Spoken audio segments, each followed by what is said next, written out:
Madame la présidente, monsieur le ministre, et merci aux collègues qui ont sollicité ce débat. Alors que les États-Unis, le Canada ou encore l'Australie ont mis en place des mécanismes de contrôle des investissements étrangers dès les années 70, la prise de conscience par les pays européens, y compris la France, a été plus tardive. Cela s'explique naturellement par le fait que l'Europe s'est construite autour d'un marché commun, gouverné par les principes de la libre circulation des biens et des capitaux, du libre-échange et aussi de la liberté des relations financières avec l'étranger, dont la Chine bénéficie de plus en plus en dehors des investisseurs traditionnels que sont les États-Unis, le Royaume-Uni ou le Canada. L'exemple le plus frappant est sa prise de contrôle des principaux ports européens qui a débuté avec le Pirée en 2016. La pandémie a fait bouger les lignes et poussé l'Union européenne à se doter d'un mécanisme de filtrage afin de renforcer son autonomie stratégique. Au sein de ce mouvement mondial, la France doit trouver un équilibre subtil entre deux impératifs, et vous avez déjà fait référence à l'obligation de cet équilibre. D'un côté, renforcer son attractivité pour accroître sa compétitivité, dont le sommet de Choose France est l'expression avec ses promesses d'investissement à hauteur de 15 milliards d'euros.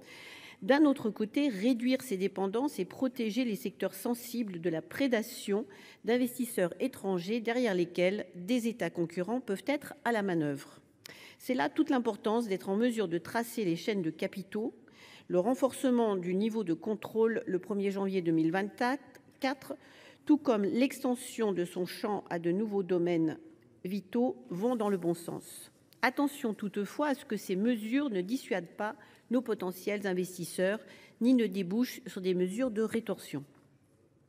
Parmi les secteurs sensibles que nous devons protéger, je pense naturellement à celui de la défense qui a attiré 42% des investissements contrôlés en 2022 et qui fait l'objet d'un contrôle renforcé du fait de son caractère stratégique et consubstantiel à notre souveraineté.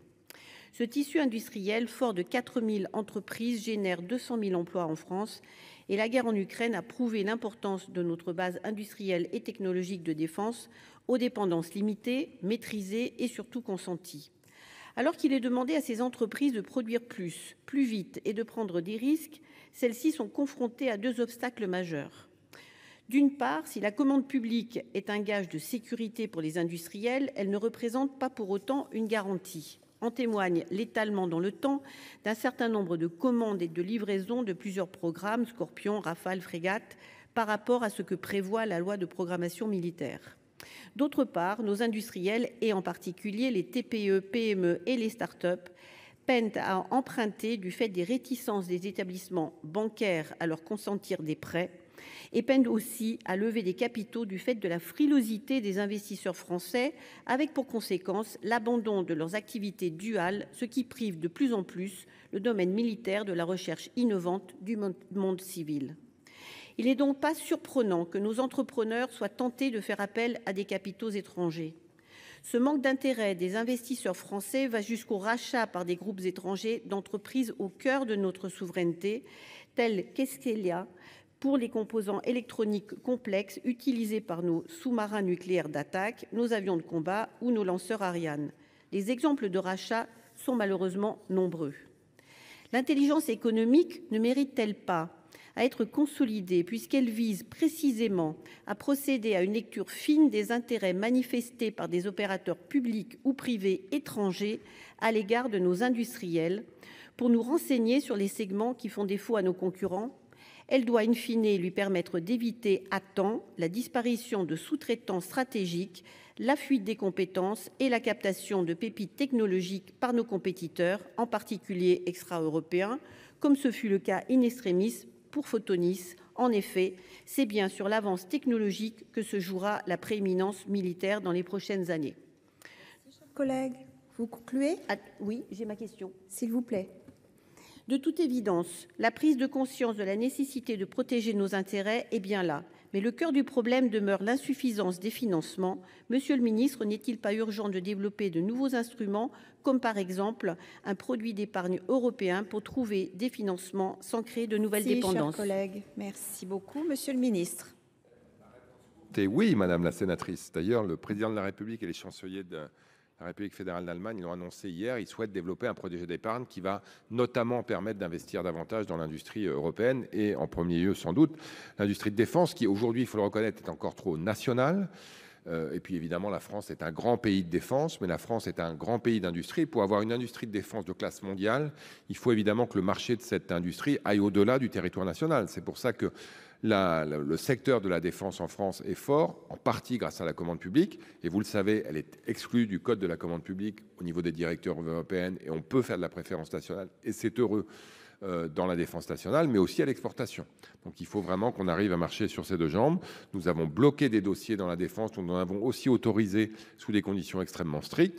On fait évidemment un travail d'orfèvre sur chacun de ces dossiers en ayant à cœur la souveraineté nationale. On le fait en étroite collaboration évidemment avec le ministère de la Défense.